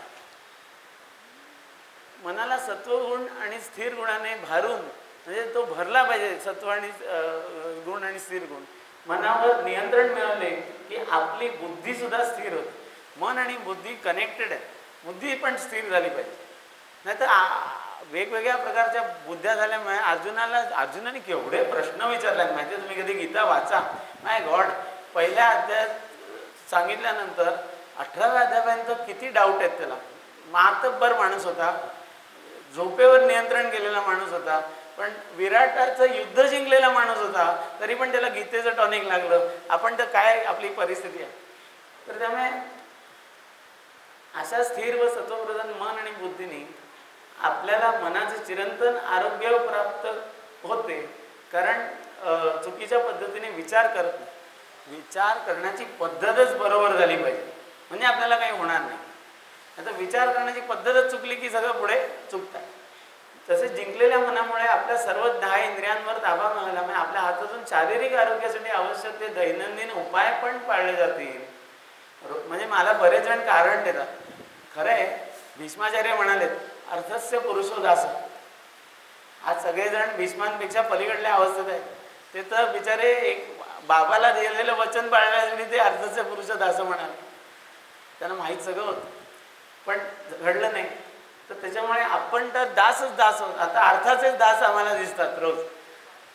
शारीरिक आरोग्यासाठी आवश्यक ते सर्व दैनंदिन उपाय केले पाळले जातात. रोगासाठी जबाबदार असलेला चुका आपल्याकडून घडत नाहीत. याला सत्व अवजय, सत्व अवजय, सत्वानी मनाचा विजय म्हणजे सत्व अवजय. चिकित्सा, असा 3 प्रकारचा चिकित्सेपैकी हा सांगितलेला असे आयुर्वेदात म्हटले. दैव व्यपाश्रय, युक्ती व्यपाश्रय आणि सत्व. दैव व्यपाश्रय आता कोणी करत नाही, पण कंटाळलं नसेल, तुम्ही सगळे कंटाळले नसाल अशी अपेक्षा आहे. एक 5 मिनिटं राहील, सहन करा. आपण रोज सकाळपासून रात्री झोपेपर्यंत काय खातो, कधी खातो, किती खातो, कसे खातो, कुठे खातो, कुणी व कुठे तयार केलेलं अन्न खातो इत्यादी गोष्टींचे आपल्या मानसिक आणि शारीरिक आरोग्य रक्षणासाठी खूप महत्त्व. हा भयानक विषय. माझे बाबा एकदा मला बोलले की मी त्यांना म्हटलं आयुर्वेदात आहाराचा विक्री करण्याला मज्जाव केलेला आहे. आहार विकायचा नाही. तयार आहार, तेव्हा तर सगळंच विकत नव्हते, बार्टर सिस्टीम होती, पण आहार तर नक्की तयार केलेला आहार विकायचा नाही. त्याच्यामुळे काही कारण आहेत. त्यात काय लिहिलं आहे की यात यामम गत रसम. यात यामम म्हणजे शिजवलेल्या अन्नाला 3 तास झाले की ते शिळं आहे. इथे कठीण काम होतं सगळं. तर त्यामुळे बाहेर का खाऊ नका, तर तुमची बुद्धी, तो माणूस जी कर्म करतोय ती बुद्धी पण तशीच आपल्याला होणार आहे, म्हणून ते खाऊ नका असं सांगितलं. धर्माशी सांगड घातल्याशिवाय लोक करत नाही. आपल्याकडे पण बरेचसे आपले जे ऋतूनुसार सगळे काय त्याला म्हणता येईल, आता आषाढी एकादशी येते बरं, वटसावित्रीचं हे झालं, हे सगळं ऋतूनुसार आणि भारताच्या नैसर्गिक जॉग्राफिक कंडिशन्सनुसार सगळं सांगितलेलं आहे. आणि त्या ठिकाणी पिकणाऱ्या गोष्टींनी करायला सांगितलेलं आहे. इकडे काही पिकत नाही तर तिकडून काहीतरी किवी फळं, ड्रॅगन फळं आणून खायला कोणी सांगितलेलं नाही आपल्याला, लक्षात. तर जी व्यक्ती घरी शिजवलेले ताजे अन्न पदार्थ, त्याची चांगली भूक लागली असताना त्याच्या प्रकृती, ऋतू, देश, काळ, सात्म्य, सात्म्य म्हणजे सवयीचं झालं चांगलं, आत्म्याला हितकर ते सात्म्य, भूक इत्यादी पचनशक्तीनुसार योग्य प्रमाणात एका शुद्ध जागी एकाग्रतेने टी व्ही न पाहता भक्षण करते, तिचे उभयविध आरोग्य चांगले राहते, शारीरिक आणि मानसिक. टी व्ही न पाहता हे फार महत्त्वाचं स्टेटमेंट केलं. आपण मुलांना काय बोलणार, आपण पण टी व्हीच बघतो. तर जो मेहनतीने जगतो, एका ठिकाणी नुसता बसून राहत नाही, भूक लागल्यावर पचायला हलके व प्रमाणात खातो, जे जिथे पिकेल ते तिथे खायचा, साधा न्याय, त्याचेही आरोग्य आयुष्यभर चांगले राहते. आमच्याकडे एक आयुर्वेदात संस्कृत भाषा शिका, सुभाषितं खूप चांगली आहेत. या पृथ्वी तलावर 2 अश्विनी कुमार आहेत असं आमच्याकडे एक सुभाषित. अश्विनी कुमार म्हणजे देवांचे वैद्य. बरेच असे प्रसंग आहेत की देवा आणि राक्षसांच्या मारामाऱ्यांमध्ये देवांना बरंच काय काय झालेलं आहे आणि ते अश्विनी कुमारांनी बरं केलं. तर ते कोण आहेत या पृथ्वी तलावरचे 2 अश्विनी कुमार? तर खूप मेहनत करणे आणि कमी खाणे हे ते 2 जण आहेत असं आम्ही शिकलो. बघा किती छान मार्गदर्शन आहे. 1-2 पिढ्या आधी आपण विचार करूया. 2 पिढ्या मी हे स्टेटमेंट जे करतोय ते तुम्हाला पटेल आणि काही जणांच्या 1 पिढी आधी असं आपण म्हणूया. आमच्या 2 पिढ्या आधी, काही जणांच्या 1 पिढी आधी आणि काही जणांच्या 3 पिढ्या आधी. माणसं ही बारीकच होती. Photo, black and white photo बघा घरी जाऊन, बारीक माणसं दिसतात, जाडी माणसं दिसत नाही आहेत. आणि त्याचं आता पुढे मी तुम्हाला सांगतो बारीक आणि जाडेपणाचं महत्त्व. कर्म या साईडच्या पुढे आहे, पण आपण हे पण बघूया. कर्मयोगाने मानसिक आरोग्य. भगवद्गीतेमध्ये वर्णन केलेल्या कर्मयोगाच्या मार्गाने आपण आयुष्य जगण्याचा प्रयत्न केला आणि तो जितका साध्य होईल तितका साध्य केला तर आपले मन व बुद्धी स्थिर झाल्यामुळे आपण चांगल्या मानसिक आरोग्याच्या अवस्थेमध्ये आपले जीवन व्यतीत करू शकू असं एकंदर आहे. टेकावे मेसेज सांगावा लागतो, परत सांगून उपयोग नाही. एकच लक्षात ठेवा, एकाचं महत्त्व खूप आहे. मी एक मध्यंतरी कविता केली होती, एक देव, एक ग्रंथ, गीता वगैरे वगैरे असं. कर्मयोग व्याख्या बघा, कर्मयोग व्याख्या फार महत्त्वाची आहे. कर्मापेक्षा ते कर्म आपण कोणत्या हेतूने बुद्धीने करतो, बुद्धी अधिक महत्त्वाची असते. ती शुद्ध असली तर त्या कर्मामुळे उत्पन्न होणारे इष्ट किंवा अनिष्ट परिणाम बरेच वेळा असं होतं. हल्ली तर सारखंच होतं, रोजच होतं. हे मी शिकवायला घेतल्यापासून देव माझीच परीक्षा बघत चाललेली आहे. येताना पण कुठेही जाताना वाटेत सगळी सारखी परीक्षा चालू असते. तुम्ही बघायला शिका, परीक्षा कळते. मग परीक्षेत फेल झालो की दुसऱ्याची परत परीक्षा द्यायला तयार पाहिजे. मग परीक्षेची पातळी वरची होती. मग नीटच्या सारखं होत नाही. आणखीन चांगल्या प्रकारचे उच्च IIT किंवा आणखीन परीक्षा देऊ. तर या कर्मांमुळे उत्पन्न होणारे इष्ट किंवा अनिष्ट परिणाम, बरेच वेळा परिणाम आपल्या हातात नसतात, नाही घडत. मनात इच्छा आहे पण घडत नाही. पण आपण काम चालू ठेवा व त्या कर्मांचे फळ आपल्याला बंधनकारक ठरत नाही. बंधनात अडकायचं. बघा, भारी गाडी न्यूट्रलला ठेवा. गाडी चालवता येते त्यांना लक्षात घ्या. उतार आहे तर गाडी गिअरमध्ये कशाला पुढे चालवता? लिहिलेलं असतं गाडी वरच्या गिअरमध्ये ठेवू नका, लिहिलेलं असतं तीव्र उतार, पुढे तीव्र उतार आहे, गाडी वरच्या गिअरमध्ये ठेवू नका. किंवा गाडी नुसती न्यूट्रलला ठेवता आली तर सायकल लोक तशीच, आपण लहानपणी सायकल तशीच चालवायचो. न्यूट्रलचं पण भारी महत्त्व आहे. आणि असे सतत केल्याने आपली बुद्धी शुद्ध आणि मन प्रसन्न राहत. परत एकदा ते शब्द रेष आहे, मी तिथेच नेतोय तुम्हाला, पहिल्या श्लोकाकडे मी नेतोय. जर का तुम्ही नीट एक बघितलं तर प्रसन्न हा शब्द मी सारखा म्हणतोय. प्रसन्न आत्मेंद्रिय मन. प्रसन्न शब्द आला की मी तो बोल्ड आणि हायलाइट पण करतो, पुढचीच नाही. लंघन, आता मी म्हणलं की जाडेपणा येतोय, मग काय लंघन केलं पाहिजे. लंघन केल्याशिवाय खरं नाही. लंघन केलं म्हणजे साबुदाणा खिचडी खाऊ का दाण्याची आमटी? No no no. लंघन केलं की आम्ही शंकराचार्यांना मध्यंतरी एक पत्र लिहिणार होतो, सगळे आयुर्वेदिक डॉक्टर मिळून, की लोकांना असं सांगा की जर का उपास खराच जमला नाही. उपास म्हणजे उपवास. उप म्हणजे जवळ, वास म्हणजे राहणे. कशाच्या जवळ राहणे? त्या देवाच्या जवळ राहणे. तो देव म्हणजे वैश्वानर. हा एक देव आहे, ही प्रतिमा आहे. वैश्वानराच्या जवळ राहा. वैश्वानाच्या जवळ म्हणजे त्याला विश्रांती द्या. इथे खूप फाईल साडल्यात, त्याला आणखीन फाईल देऊ नका, काहीच काम होणार नाही आहे. फाईली क्लिअर करायच्या आहेत, त्याला उपाशी ठेवा. कारण का आता वातावरण काय झालं आहे? पाऊस. सूर्य दिसत नाही, सूर्याचं डायरेक्ट आपण सोलार एनर्जीवरची माणसं, सूर्य बरा की आपण बरे, सूर्य गोंधळात पडला की आपलं गोंधळ. आपला अग्नी पहिले मंद होतं, अग्नी मंद झाला की आमच्याकडे सांगितलंय रोगा सर्वेपी मंदे अग्नव. मग काय करायचं? 99% आजारांवर ज्ञानी वैद्याच्या सल्ल्याने स्वतःहून लंघन नाही करायचं. वैद्याकडे जायचं, माझ्याकडे या किंवा कोणा चांगल्या वैद्याकडे जा, तो शोधून सापडावा लागतो नाही, आणि भाग्य लागतं, कर्म चांगली लागतात, वैद्य पण मिळत नाही पटकन चांगला. लंघन अर्थात खरा उपास करणे म्हणजे ठराविक काळ उपाशी राहणे हे औषध आहे. लंघनामुळे आपल्या शरीरातील आकाश महाभूताचं प्रमाण वाढतं. आकाश 5 महाभूत आहे, त्याच्यापैकी आकाशाचं प्रमाण रिकामं राहिलं की आकाश वाढतं, साधा हिशोब आहे. मग आकाश वाढलं की काय होतं बघा, आकाशात सत्वगुण आहे, म्हणजे पहाटे 5ला उठायचं सत्वगुण, आकाश महाभूत सत्वगुण, सत्व वाढला की पुढे सगळं होणार. मग काय होतं, आपल्या मनातील आणि शरीरातील सत्वगुण वाढतो. तसेच जठराग्नी सुद्धा उपाशी राहिल्याने प्रदीप्त होतो. ती फुंकणी, आपण चूल पाहतो ना, त्याच्यात फुंकावं पण लागतं. कधी कधी ओला चारा जास्ती झाला तर धूर यायला लागतो. ओला चारा जास्ती नाही घालायचा, वाळलेली पानं घालायचे. एवढासा अग्नी असताना एकदम वाळलेली पानं. ॲनिमल प्लॅनेट बघा, लिव्हिंग विथ द वाईल्ड का काहीतरी, बेअर क्राईल्सचं एक हे man versus wild, man versus, फार छान आहे. त्याच्यातून काय घेतो आपण हे महत्त्वाचं आहे, लक्षात घ्या. त्याच्यात मला आयुर्वेद दिसतो. तर जठराग्नी सुद्धा प्रदीप्त झाल्यामुळे आधीच्या अपाचित आम दोषांचे पचन होऊन, म्हणजे आधीच्या फाईल क्लिअर होऊन आपल्या जठराग्नीची शक्ती सुधारते. त्यामुळे आपला साधक पित्ताची व तज्जन्य बुद्धीची सुस्थिती. 5 प्रकारचे अग्नी आहेत, 5 प्रकारची पित्त आहेत, 5 प्रकारचे कफदोष आहेत, 5 प्रकारचे पित्तदोष आहेत, 5 प्रकारचे वातदोष आहेत. आपण जेव्हा नैवेद्य दाखवतो तेव्हा प्राण आहे स्वा, उदान आहे स्वा, समान, हे 5 वायू आपल्याला माहिती. पण 5 प्रकारचे कफ आणि पित्तचे पण दोष आहेत.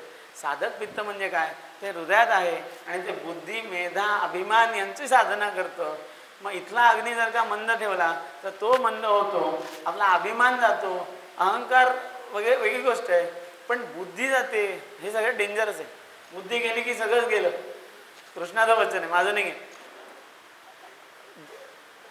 त्यामुळे आपला साधक पित्ताची व तज्जन्य बुद्धीची स्थिती सुधारते. Next slide. स्थौल्य आणि आरोग्याचा संबंध. कार्शमेव वरण स्थौल्यात नाही स्थूलस्य पाहिजे. वाघभटाचार्यांनी हजारो वर्षांपूर्वी सांगितलेलं. स्थूल एकदा जाडं झालं की औषध नाही, त्यामुळे बारीक राहा. जो बारीक आहे तो बरा, तो जास्ती दिवस जगणार आहे, निरोगी जगणार आहे. अर्थात चढपातळणी शरीर रचना ठेवणे श्रेष्ठ आहे. त्यामुळे शक्य तिथे वेळात वेळ काढून अग्रक्रमाने, प्रायोरिटी, अग्रक्रम म्हणजे प्रायोरिटीशिवाय आपण काही करत नाही. आज आपण प्रायोरिटीने व्याख्यान केलं म्हणून झालं. अग्रक्रम ठरवायला पाहिजे की मला नक्की काय हवं आहे. हा प्रश्न आहे भयंकर मोठा.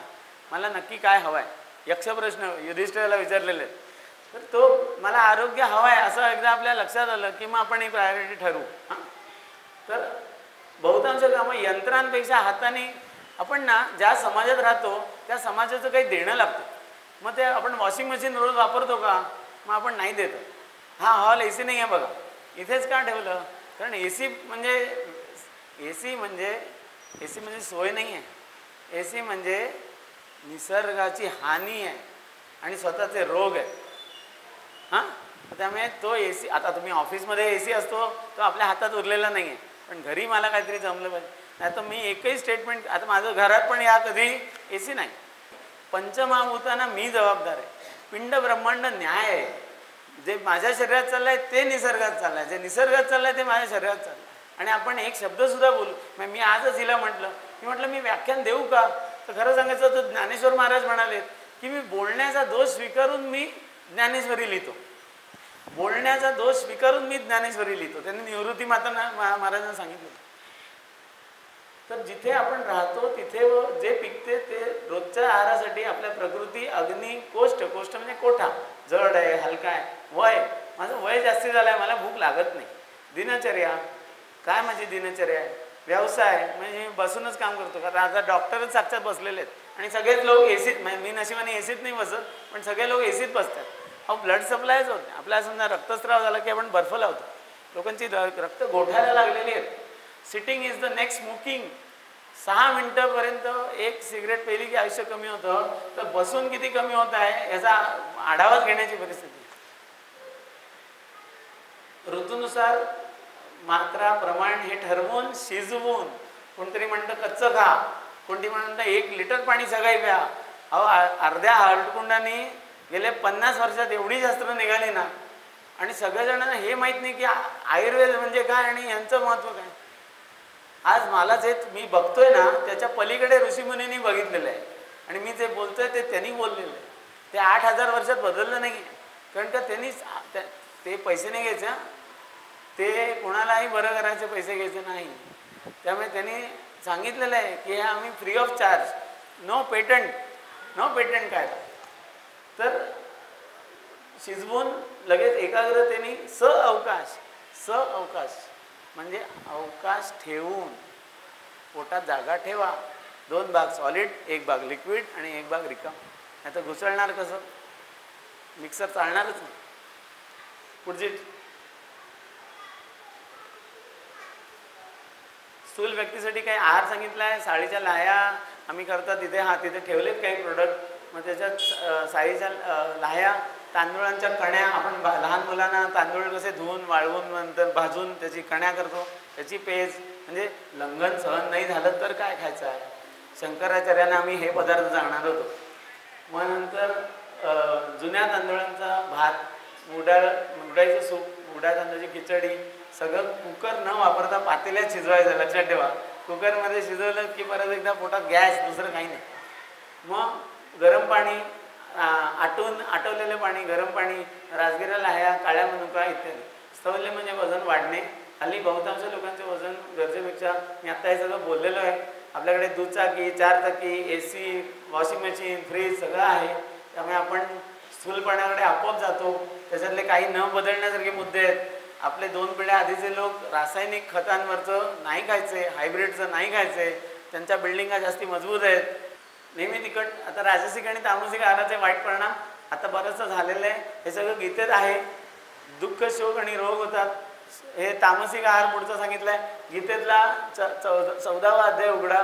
14 अध्यायात त्रयगुण विभाग नावाचा अध्याय, सत्व रज तमांची माहिती. मी आज जे काही बोललो ते आयुर्वेदापेक्षा गीतेतलं जास्ती बोललो असं तुम्हाला वाटत असेल. खरं आहे, श्रीकृष्ण महाराज जास्ती प्रॅक्टिकल ज्ञान सांगत होते. त्यांना माहिती होतं की शक्यच नाही आहे आयुर्वेद पाळणं, म्हणून त्यांनी अर्जुनाला सांगितलं की बाबा हेच पाळ, थोडं केलं तरी खूप आहे.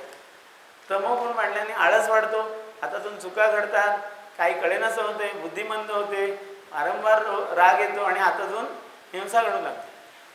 म्हशीचं दूध तामसिक आहे, पिता का? उद्यापासून लहान मुलांना देऊ नका, स्वतः पण पिऊ नका म्हशीचं दूध. हां, शिळं अन्न तामसिक आहे. बघा, बाहेरचं खाणं तामसिक आहे. आपले ही जर का लक्षणं खालची वाढत असतील तर आपला तमोगुण वाढला आहे का? मग आपण तिकडे जायचं आहे का? नाही जायचं आहे. मग आपण हे कमी केलं पाहिजे. कधीच न पिढेत अति इंद्रियाणी न चाती लालयत, असा एक श्लोक आहे. खूप लाड करू नका इंद्रियांचं, पण खूप दाबून पण ठेवू नका. नाहीतर ते पाहुणे घरात आल्यानंतर मुलं कशी वागतात तशी इंद्रिय वागतात. चान्स मिळतोय, आज आईबाप काही बोलणारच नाही, करून घेतो मजा. हां, पुढचीच नाही. आरोग्य रक्षणासाठी आता मी समारोपाकडे आलोय. सर्व समावेशक ध्येय. आणि गंमत तुम्हाला सांगतो की आपलं सोडा, Stephen Covey, Rhonda Brian Murphy असे काही महाभाग आहेत, चार्ल्स हॅनेल, ज्यांनी इंग्रजीमध्ये परदेशात सेल्फ इम्प्रूव्हमेंट बुक्स जी 1 मिलियनच्या वर कॉपीज विकल्या गेल्या, त्यांच्याकडे सगळं बेस्ट सेलर असतं. लक्षात ठेवा, बेस्ट सेलर पाहिजे. बाकी त्यातला कंटेंट वेगळा विषय, पण बेस्ट सेलर, कारण का लेखकाचा फायदा पाहिजे त्याच्यात. पण अशा लोकांनी लिहिलेल्या गोष्टी पण इथे मला बघायला मिळाल्या, कारण आपल्या लोकांनी आधीच सांगितलेलं आहे सगळं. तर सर्व समावेशक ध्येय, एक त्यांनी पर्सनल मिशन स्टेटमेंट असा वापरलेला आहे. The 7 habits of highly effective पीपलमध्ये स्टीफन कॉवी हा शब्द वापरतो की 1 महिना घ्या, पण तुम्ही असं ध्येय निश्चित करा की जे तुमच्या आणि सगळ्यांच्या उपयोगाचं आहे. फक्त स्वतःचं पुरतं पाहू नका, कारण लोक नसले तर तुम्ही नाहीच जात. लोक नसले तर तुम्ही नाही. तर निश्चित करून ते साध्य करण्यासाठी जीवन जगा. सतत एका जागी बसून राहण्यापेक्षा शारीरिक मेहनतीने जगा. 8-10 तास बसल्यानंतर काही जणांना हे सांगावं लागणार आहे, किंवा तिथे बसताना पण आम्ही सांगतो, बाबा एक फेरी मार रे बाबा, तिथे सारखा बसू नकोस, जरा रसरक्त संवाद झालं पाहिजे. स्वार्थाचं परमार्थ सुद्धा साध्य करा. दररोज ब्राह्ममुहूर्तावर उठा. मी आताच म्हटलं, काही जण ब्राह्ममुहूर्तावर झोपतात. मनाचे श्लोक म्हणा, आस्तिक बुद्धीने जगा. श्रद्धावान लभते ज्ञानम, भारी महत्वाचं आहे. तुमच्या श्रद्धांवर अटॅक होतोय, लक्षात ठेवा. आपल्याला कळतच नाही. कितीतरी मीडिया, कितीतरी जाहिरातींमधून सुद्धा श्रद्धांवर अटॅक होतो. बघितलं डोळे उघडे ठेवून तो दिसणार आहे. कर्मयोगाचा दैनंदिन जीवनात दररोज अभ्यास करा. तो काही करत नाही डॉक्टर, मी केल्याने काय होणार आहे. नो, कर्तव्यस्य क्रिया कर्म कर्म नान्यद अपेक्षित, आयुर्वेदाची व्याख्या आहे. दुसऱ्या कोणाची अपेक्षाच नाही. मी मला कळलं, मी केलं, बस. पुढचे धन्यवाद. मला आज एवढं ऐकून घेतलं शांतपणे. आणि हा माझा इथला दुसऱ्या आणि चौथ्या शनिवार रविवारी मी हल्ली इथे कन्सल्टिंगला येतो. हल्लीच मार्चपासून मी सुरू केलं आहे. तर अपॉइंटमेंट घेऊनच आहे, कारण त्यात वेळ थोडा आहे. मला एरवी डोंबिवली, आणि मी आणखीन वेळा पण यायला तयार आहे, पण मला तसं लोकांनी प्रतिसाद दिला तर होईल. आणि त्याच्यात लोकांचा फायदा आहे, कारण का मी पहिल्या वेळेला 1 तास देतो. आज आपण 1 तास जर का बोललो तर मी पहिल्या वेळेला त्या माणसाला 1 तास देतो, कारण तो त्याच्या आयुष्यातला फार महत्त्वाचा तास आहे असं मी तरी मानतो. त्यांनी पुढे सल्ला ऐकल्यानंतर त्याचे हजारो रुपये वाचू शकतात, त्याचे आणि त्याच्या कुटुंबाचे पण वाचतात. आता पत्ता आहे पुढे. हां, आता माझ्या मिसेस परत सूत्रसंचालन करतील. आणि एक आरोग्यदान नावाचं पसायदानासारखं फार छान रचना आहे. ज्ञानेश्वरांचं आरोग्यदान पसायदान माहिती आहे. एका वैद्याने आरोग्यदान केलं आहे, फार छान आहे, ऐका. ते मराठीत आहे, त्यामुळे सगळ्यांना समजेल. धन्यवाद.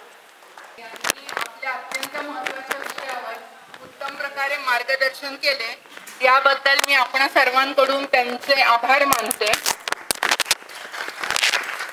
याचबरोबर डॉक्टरांनी आत्ता सांगितल्याप्रमाणे शनिवार पेठेत आम्ही आत्ताच दवाखाना आमचं चालू केलेला आहे मार्च महिन्यापासून.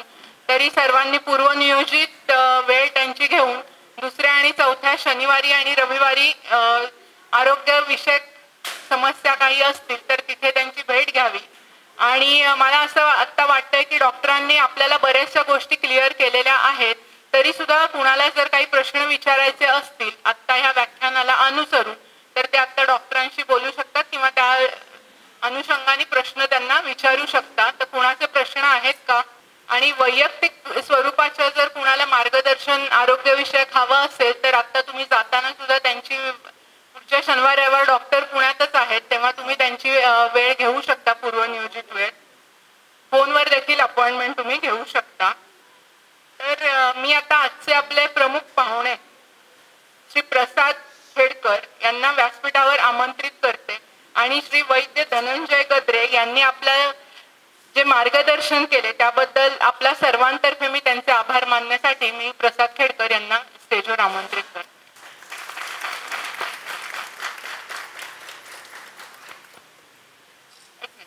नंतर मी श्री श्रीपाद दीक्षित सर्वत्र टेक्नॉलॉजीचे असिस्टंट व्हाईस प्रेसिडेंट यांना स्टेजवर येण्याची विनंती करते. यानंतर या आपल्या आजचा कार्यक्रम यशस्वी करण्यासाठी गेल्या 1.5 महिन्यापासून ज्यांनी सहकार्य केले आणि ज्याबरोबर ज्यांनी मेहनत घेतली या सर्वांना फुलाची पाकळी देऊन गुलाब पुष्प देऊन कौतुक करावे अशी मी या दोघांनाही विनंती करते. तर प्रथम मी सौ अंजली दीक्षित यांना इथे येण्याची विनंती करते आणि प्रसाद खेडकर यांनी त्यांचे गुलाब पुष्प देऊन आभार मानावेत अशी विनंती.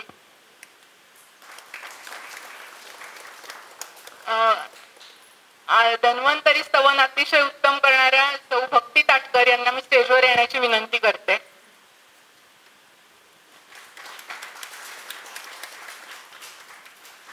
डॉक्टर भालचंद्र गद्रे यांना मी स्टेजवर येण्याची विनंती करते.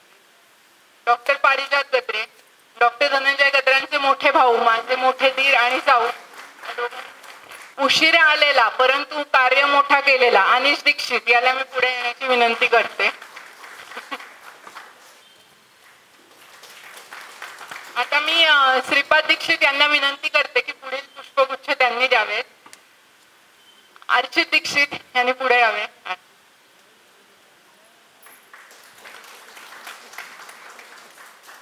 वयाने खूप मोठे असूनही आमच्यापेक्षा ह्या सगळ्या कार्यक्रमात अतिशय उत्साही असणारी माझी आई जयश्री पंडित यांना मी स्टेजवर येण्याची विनंती करते.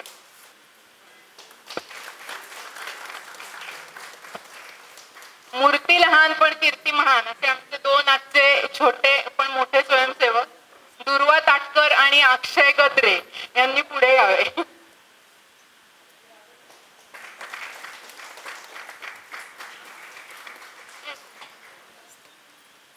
आणि हा कार्यक्रम चालू असताना वरती जो मुलं आवाज करत होती तो कंट्रोल करण्याचे मोठं कार्य करणारी सई ताटकर हिला मी विनंती करते की यावे.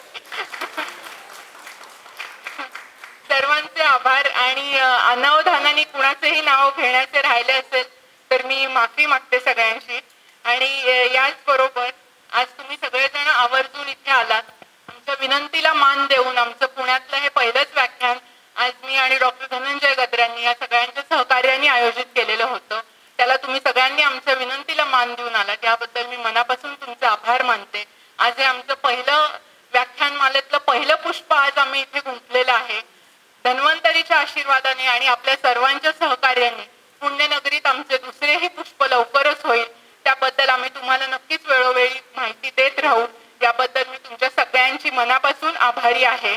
आणि आता मी सौ भक्ती ताटकर यांना विनंती करते आरोग्यदान गाण्यासाठी मी त्यांना आमंत्रित करते. आणि आजच्या आरोग्यदान कार्यक्रमानंतर आपला कार्यक्रम संपन्न झाला असे मी सर्वांना सूचित करते. आणि हॉलमधून बाहेर पडायच्या आधी जर इथे आयुर्वेदात संबंधित केलेले रक्तवर्धक अवलेह, मेथकूट, केश तेल आणि उठणे असे बरेच काही प्रॉडक्टचा स्टॉल इथे आम्ही मांडलेला आहे. तर जाताना आवर्जून तुम्ही तो बघावा आणि त्याचं काय तुम्ही बघा आणि त्याच्याविषयी काय तुम्हाला हवे असतील तर तुम्ही घेऊ शकता. जास्ती क्वांटिटी असेल तर ऑर्डर बुक करू शकता की आम्ही ते तुम्हाला पुण्यामध्ये प्रोव्हाइड करू. तर मी पुढे आता भक्ती ताटकरांना विनंती करते की त्यांनी आरोग्यदान राहावे. आता रुग्णात्मके देवे येणे उपचारे तोषावे तोषोनी तुझ घ्यावे आरोग्यदान हे दिनचर्या रोज पाळावी ऋतुचर्या अवलंबावी सद्वृत्ती नेहमी असावी आरोग्य लाभा स्वतःची स्वच्छता ठेवा परिसरही स्वच्छ ठेवा शुद्ध पाणी अन्न हवा आरोग्य देते रोगासी घालण्याळा वेगावरोधास टाळा सांभाळा गर्भवती सहबाळा वृद्धास स्नेह कुपोषण होऊन द्यावे खाणे अतिशय टाळावे वेळेवरी घेत जावे व्यायाम झोप जाहला जरी का रोग वैद्याकडे जावे सवेग होऊन द्यावा उद्वेग शरीरी मनी वेळेवरी औषध घ्यावे अनुपानान विसरावे पथ्यास पाळावे रोगमुक्त व्हावे घ्यावे करावे पंचकर्म रसायन, रोगाचे ना होई पुनरागमन, करावे कर्तव्य पालन, लाभे आरोग्य संपदा, येथे म्हणी श्री रुक्मिणीश्वरा हो, हे होईल आरोग्यदान हो. येणे वरे वैद्यराजो, सुखिया झाला, सुखिया झाला. धन्यवाद. जयतु आयुर्वेद, शुभेस्तु पंथाना. Thank you very much.